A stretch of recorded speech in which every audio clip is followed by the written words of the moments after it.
Manic Expressions proudly presents Vows by James Daniel Walsh.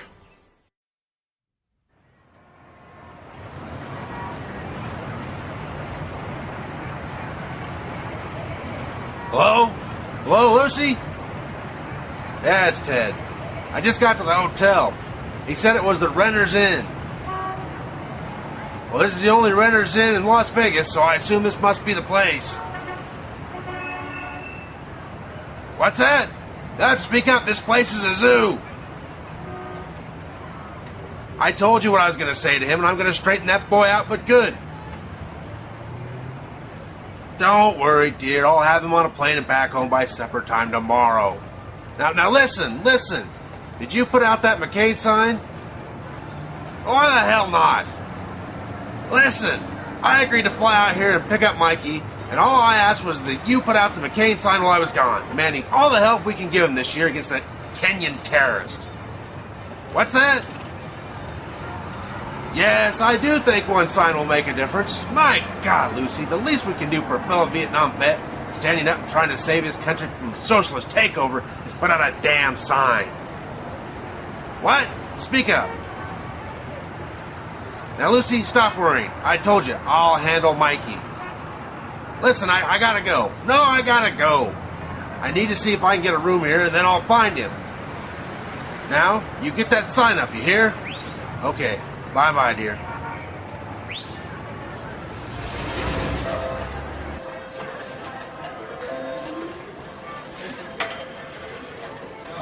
Good afternoon, sir, and welcome to the Renter's Inn. How may I help you today? You actually working this noise every day? Oh, you get used to it. How's that? Oh, never mind. My name is Parks. I need a room for the night. Certainly, sir. I'll need a credit card and ID, please. Here you go. Thank you. Very good, sir. Here's your key. Please enjoy your stay here at the Renter's Inn.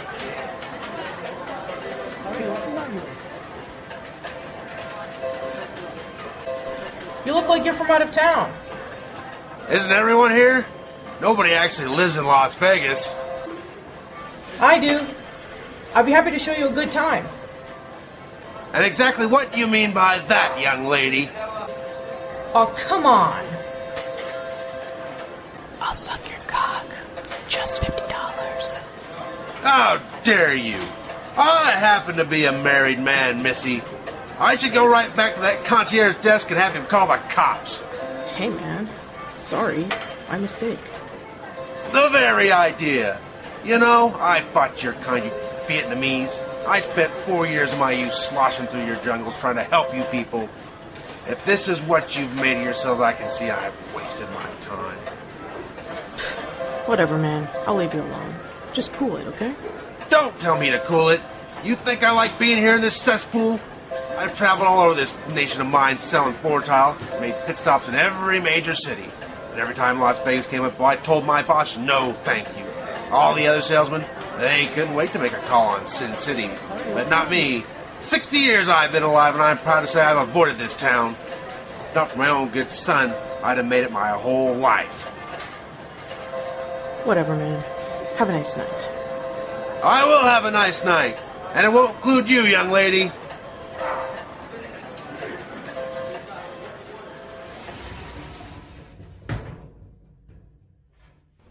Very idea. My God. 4 years I've spent fighting to defend those people, and for what? Fine little kook whores running around my country. When I get that boy home, I'm never going to let him live this down, making me come to this city. Where did I go wrong? I thought I raised him better than this.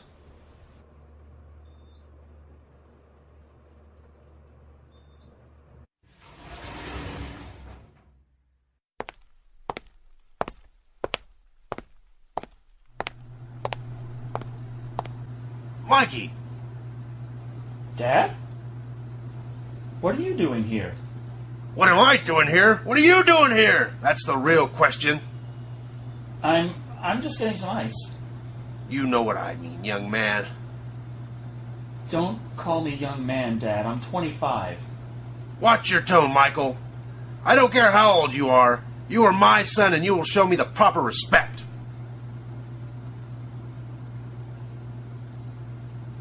Your mother sent me here to fetch you. After what you've done, I would have just as soon leave you to rot in the filth you've chosen.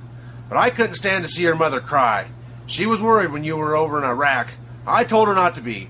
I told her my son could handle himself. I told her he was a soldier, born and raised. Still, she cried herself to sleep almost every night. When you came home, it was the happiest I'd ever seen her. Now you've gone and broke her heart, running off like this. She doesn't know what to tell the ladies in her Bible study class. They ask, how is Michael doing? And what is she supposed to say? That you took off in the middle of the night and left us a note? That you're a dirty faggot and you ran off with some fella? Dad, if you could just hear me out. There's nothing to hear. You're my son. I have not spent a quarter of a century on you just to have you spit on everything I hold dear. Now go get your stuff. You'll spend the night in my room and tomorrow we'll head home. Dad, I can't. I'm here with Daniel. Well, you can tell your friend, Daniel, that you're done with him and his nasty little lifestyle. You're coming home where you belong. I belong with Daniel. I don't want to hear this queer talk coming out of your mouth, boy. Dad, we're married. What do you mean you're married? Two men can't get married. They can in California. That's where we just came from. Ever since they started marrying people there, Daniel and I have talked about going. What do you mean ever since? How long have you been seeing this guy? 2 years. Ever since I got back. 2 years? 2 years you've been living in my house. No job. Doped up all the time because of post-traumatic stress nonsense those doctors have been feeding you. It's not nonsense, Dad. It's a real thing. And all the time you've been sneaking around my back so you can bugger some faggot. If you must know, he buggers me. Now you listen to me, boy. I don't care what some queer minister in San Francisco told you. You are not married. You're not married in the eyes of God. You won't be married for long in California. The voters will see to that this November. Most importantly, you aren't married in the great state of Nebraska, which is where you're going back to. You never listen. My whole life I've done everything for you to make you proud. You remember September 11th? I was 18 years old, just starting college. I had my first boyfriend, Robert. That ended when those planes hit those towers. You put me in the car, and without even telling me where we were going, you drove me down to the nearest recruiting station. That was it for college. Don't give me that sob story. It was your duty to serve your country when it needed you. Besides, you had the GI Bill. You could have come home and gone to college on Uncle Sam's dime any time you wanted. Except I couldn't, Dad. Not after everything I'd seen. Not after everything I did over there. You didn't do anything. Soldiers follow orders. Sure, mistakes happen, but it's a small price to pay in the service of one's country. You didn't see them, Dad. The bullet-riddled children. The charred skeletons of women just trying to do some shopping. Killed by a drone piloted by someone a million miles away. You didn't see the fear in a prisoner's eyes when I was told to sick the dogs on him. Oh, knock it off. You think I didn't see that kind of stuff in Vietnam? I saw a lot worse than you ever did, believe me, boy. That's the thing, Dad. You saw it and came home and forgot. I can't forget. I see the dead whenever I close my eyes. I dream of gunshots and car bombs. I was off to buy a gun to shoot myself the day I met Daniel. He was so sweet to me. He understood. He encouraged me to find help, to go to therapy. When I'm with him, I'm calm. He helps me to forget. Helps me believe I don't have to spend the rest of my life dreaming of that fucking desert. He keeps me sane, Dad. Listen to me, Michael. I came home from Nam surrounded by men like you. Apologetic cowards crying like women about how big, bad Uncle Sam made them do terrible things. It sickened me then and it sickens me now. I won't have it for my son. Do you understand me? You're a Parks man. Your grandfather fought Nazis. He liberated concentration camps and saw things you can't even imagine. Did it stick with him? Sure it did, but he didn't wallow in it. He came home, built a family, made a life. When I came home from Vietnam, I could have lived off the government like a bum, but I worked and I saved and I provided for my family. That's what a man does.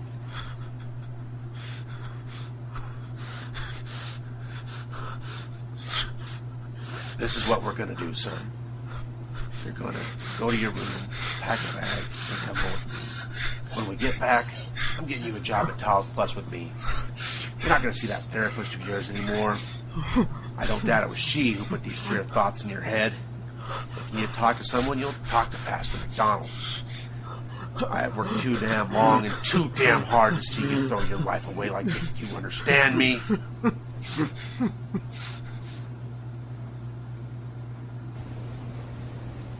Yes, sir. Good. Now I'm going to my room to put my bag away. I'll meet you back here in 15 minutes. Is that understood? Yes, sir. Good. Get a move on, boy.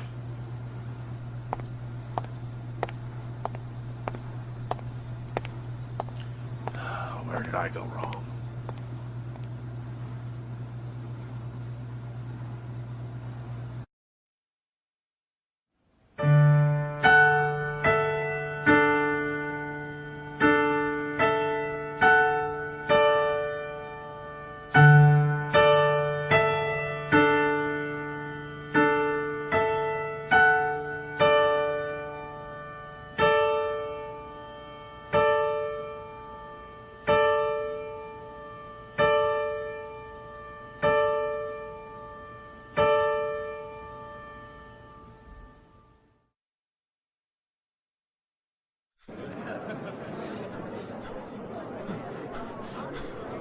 Excuse me. Pardon me.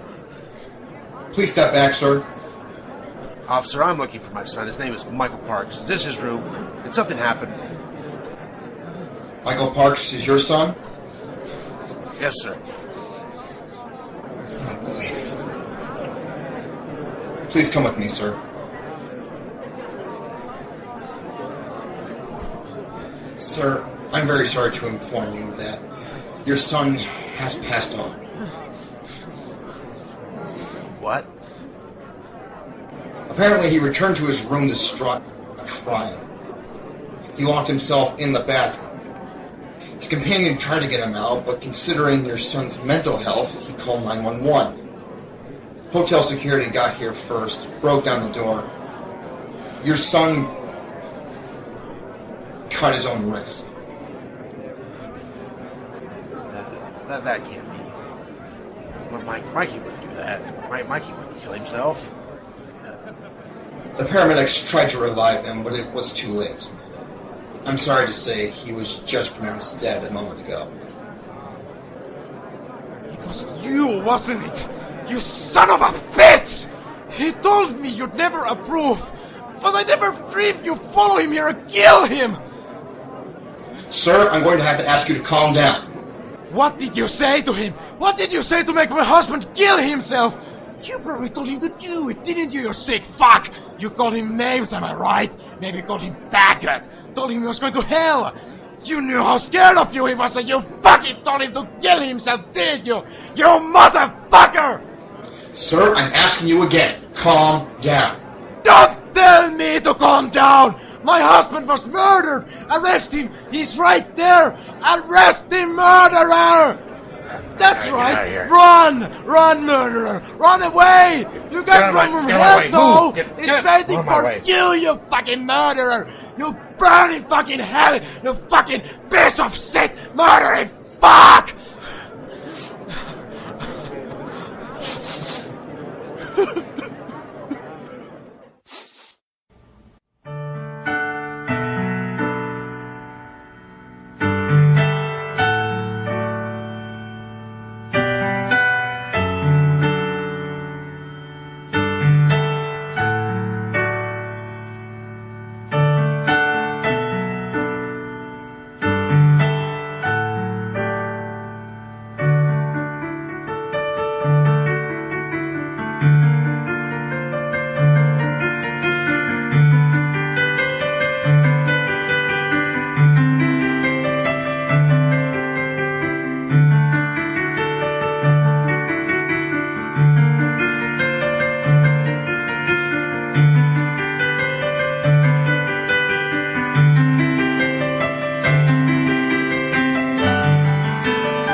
vodka tonic.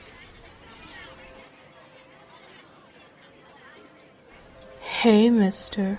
You look like you could use a friend. Sorry, I didn't realize it was you. I'll leave you alone. Buy you a drink? Sure. What do you have? A Boilermaker. Hey, bartender, a Boilermaker for my little friend here.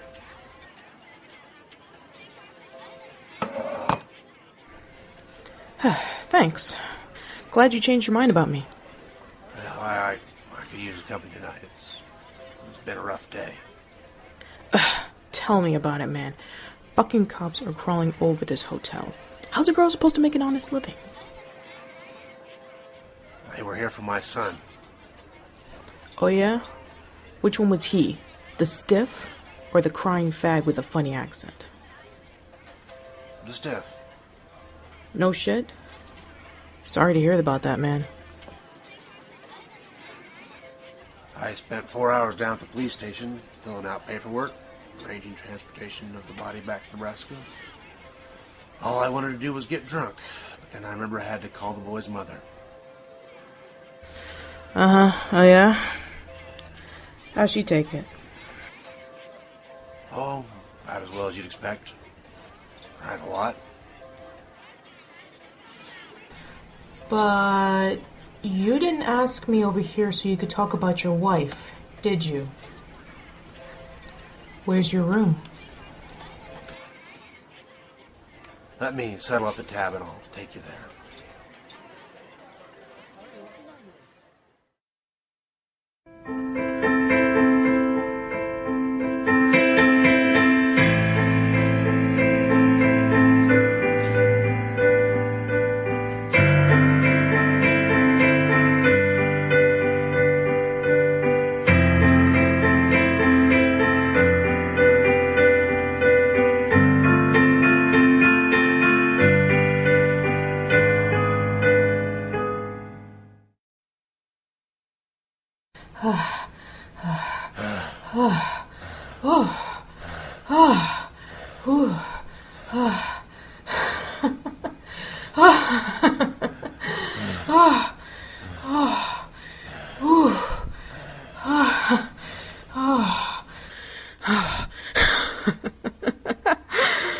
Wow.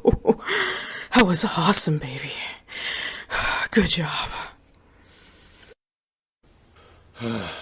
Sorry if I was a little quick. No worries. Did you enjoy? It was a nice way to forget my troubles, that's for sure. Fuck yeah, it was. I used to pick up girls that look like you all the time. When you're stationed in Danang, it's pretty much a given you'll pick up your share of whores, or, prostitutes. Whore's fine. Not a big fan of the fancy words for what I do. So, were those girls like in the movies? Sucky, sucky, me love you long time? Sort of thing? Some. A lot of them just seemed scared. They did talk like that. They didn't speak much English. Not like you. Yeah, well, I've never even been to Vietnam. My mom said that's where my grandparents were from, but she never told me anything about it, and I've never even met them. So I consider myself a good old-fashioned American girl. Well, in any event, you look like those girls. Like I said, I had my share. The fellas would have thought I was queer if I didn't bed my fair share. Nothing else to do. Anyway, except get drunk. I did a lot of drinking. These young fellas in the Army today don't know how easy they have it. They've got TVs in their barracks, pools on the base. When my son came home and told me about what it was like, I was disgusted. It sounded more like a resort. No one in the Army didn't make a man out of my boy. Keep talking. I just need to pee.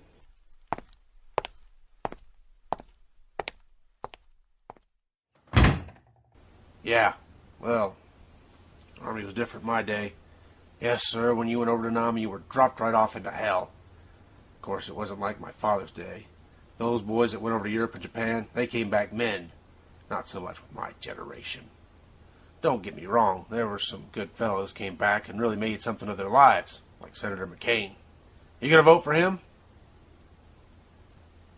Yep, some good men came back. But a lot of them couldn't leave their sin ways back in the jungle where they belonged. Came home and kept up their whoring and their drinking. And there were the whiners. Boy, we sure did have our share of them. My Uncle Bob came home after World War II missing his entire right arm, but you never heard him complain about it. A lot of these Vietnam vets, though, they come home missing a leg or a hand and won't shut up about it. They take it with those goddamn hippies, start protesting the boys that are still over there doing their duty. Shameful. They were a bad influence on those boys fighting over there in Iraq. No sooner did that war start than you start hearing about those boys come home complaining about post-traumatic stress, whatchamacallit. Learned it from those vets that came back from Nam. Those bums just wanted free health care, and for people to feel bad for them, they complain about bad dreams, nonsense like that. Silly stuff. We all came home with bad dreams. Well, every 4th of July, I break out in a cold sweat knowing I'm going to hear those fireworks blowing up all night. I want to hide away all day. Then when the night comes and the skies light up, it's like I'm back in that jungle. The bombs going off all around me, the boys screaming and bleeding in the mud. I think how close I came to dying. So far from home. And it's enough to...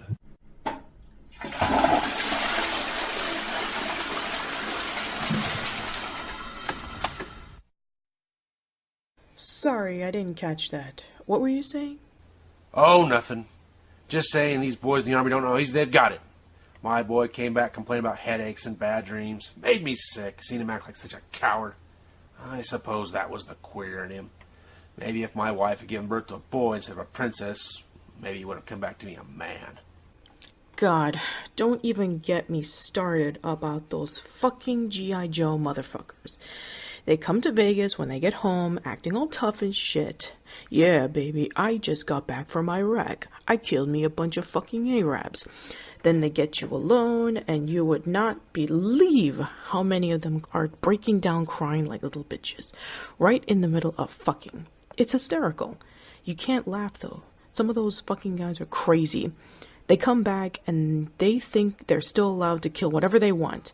So they start crying, and all you can do is pat their heads and say, "It's okay, baby." Yeah, I suppose my son would have been one of those. Not that he'd ever been with a girl like you, or a girl at all, I suppose. He cried a lot, ever since he was a boy. His mother babied him. He'd skin his knee and she'd fall to pieces. I told her she would ruin him. I always told the boy to quit crying. Real men don't cry, I'd say. But like I said, the quality of men has changed. In my day, if I cried over a skinned knee, my father would have taken me to the woodshed and given me something to cry about. You can't do that anymore. One time, I left a mark on that boy. It was nothing. Just a bruise on his arm. I had a counselor call me up to the school. I had social workers all on my back. You'd have thought I beat that boy with a lead pipe. Had to go to anger management class for 8 hours. Bunch of queer talk about feelings and whatnot. Well, after that, I made sure if I had to discipline my boy, I didn't leave a mark on him. Meant coming up with some creative punishments. But I tried. I guess I didn't try hard enough.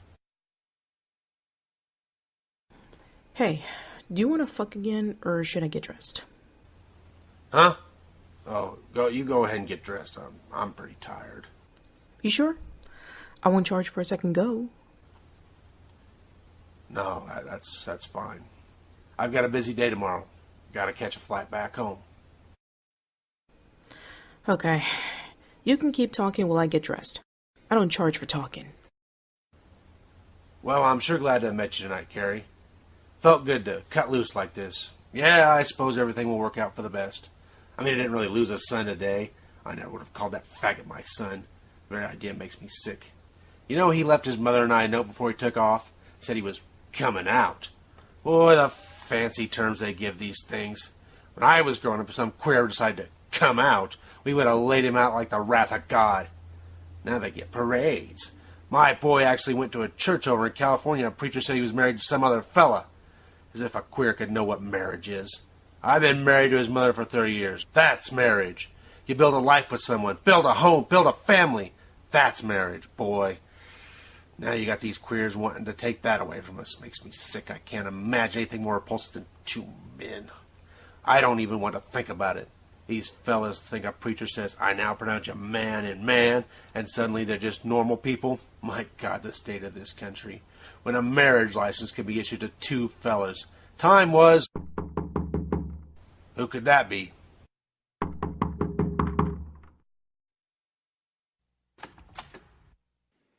Good evening, sir. May I come in? Hey, you're the fellow that rented me the room here. What's this all about, coming and knocking on my door this late? Get the fuck out of my way, old man. Hey, what is this? Shut the fuck up, you piece of shit. Sit your old ass down on the bed and cover up with the sheet. I don't want to be staring at your wrinkled up old dick. What is this? What's going on? How'd you like my girl Carrie, huh? Your girl. Damn right, my girl.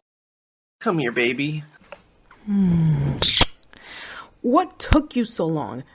I didn't know how much longer I could listen to this old fuck tell his boring-ass army stories. Sorry, when he called from the bathroom, I was in the middle of renting a room to this traveling salesman from Minnesota. Think we got our next customer tonight. Listen, I already paid her. Did I fucking tell you to talk? Did I? You keep your fucking mouth shut and you listen to the news, old man. I want all your fucking money. Every nickel you've got in your wallet. Don't worry about the credit card. You already gave me that when you checked in. I'm not giving you anything. Oh, really? You want to get tough with me? Careful, baby. He was in the army. No shit. So you're a fucking genuine tough guy, huh? You want to have a go at me? No, I...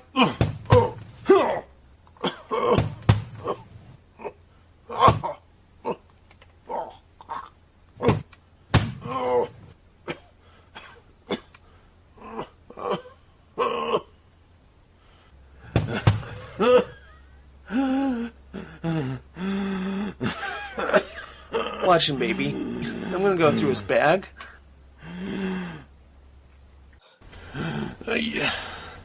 You listen to me. I thought... You thought what, you dickless freak? You thought I gave a shit about you?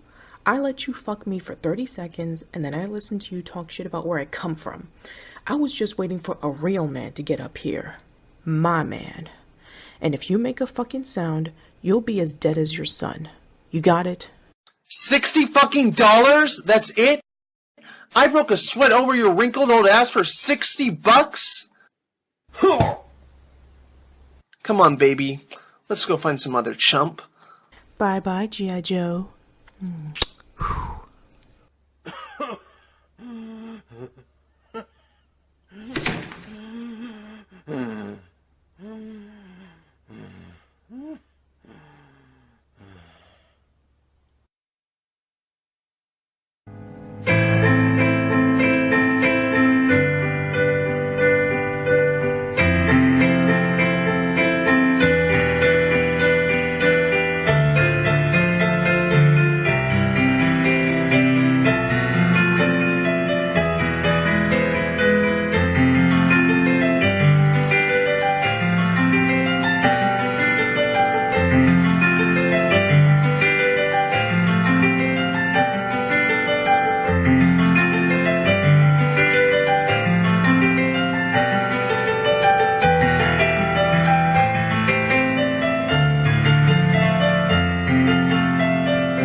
Yes, dear, just waiting for a cab. Not a wink. As if last night couldn't get any worse, I fell down the stairs. I'm pretty banged up, but I'll be okay. No, I don't need to go to the hospital. Lucy, I'm fine. Would you just drop it? I don't want to talk about it. Because I'm fine. I just want to come home and put this whole ordeal behind me. Dear, stop crying. Would you please stop crying? This isn't going to bring it back. Lucy, I've got to go. My cab is here. I'll call you when I land. Goodbye.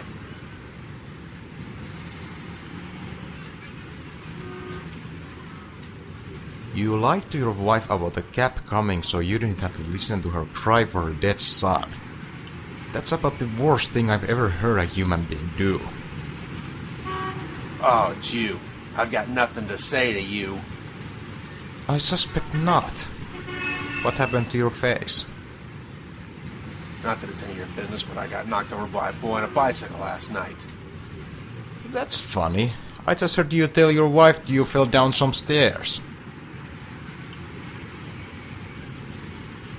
I heard a rumor about this hotel. I heard that a pimp works here as a bellboy or blackjack dealer or some such thing. He has his girls target older married men and then he robs them. It's the perfect crime. After cheating on their wives, the men are not likely to call the police. Why are you telling me this filthy little story? Just making small talk. Well, if you don't mind, I'd rather not be seen talking to a degenerate like you. That's fine by me.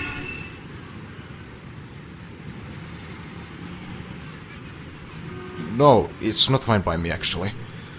I have something to say to you first. More accusations about how I murdered my son? So I'm not interested. No, that's not it. That's not what I want to say. It's not what Mikey would want me to say. I've known him. I knew him better than anyone. I believed that. And one thing I knew about Mikey was that he feared you. He feared disappointing you. That's why he joined the army. That's why he did everything, was to make you proud. I was the first selfish thing he ever did in his life. He loved me. Oh, you have no idea how much he loved me. He didn't care what anyone thought about it, who it might hurt. He wanted me. Wanted me so much that he asked me to marry him. And he didn't care what that did to his relationship with you. For the first time in his life, he had a cause he believed in and was willing to fight for. He fought for us. But he talked about you constantly, Mr. Parks. He used to sneak away in the middle of the night so he could slip back into his bed and be there in the morning when you woke up. I almost left him because of you, many times. I didn't want a boyfriend who had to sneak around like he was doing something wrong. I used to say to him, why don't you just tell your father the truth, and if he can't handle it, then hell with him.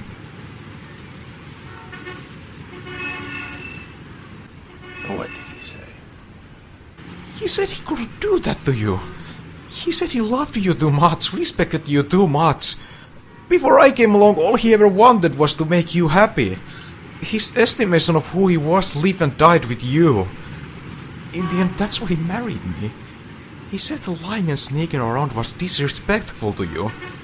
He said he had to give you a chance to accept our love, or else he was shortchanging you. I suppose he wasn't shortchanging you after all, was he?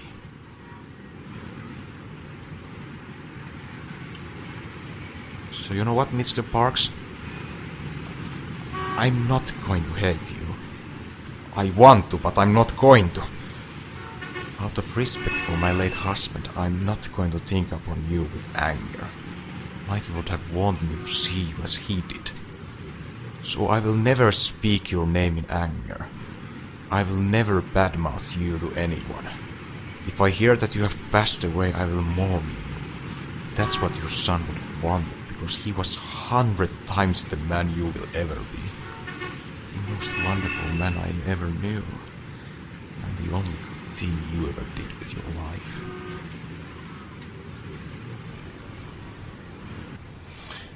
Get the hell out of here, pervert.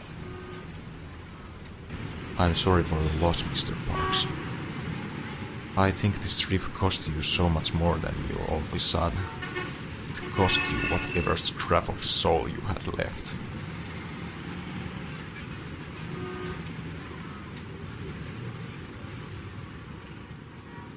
Know-it-all faggot. What does he know? Oh, what does he know about anything? He doesn't know me. He didn't know my son. He didn't know my Mikey.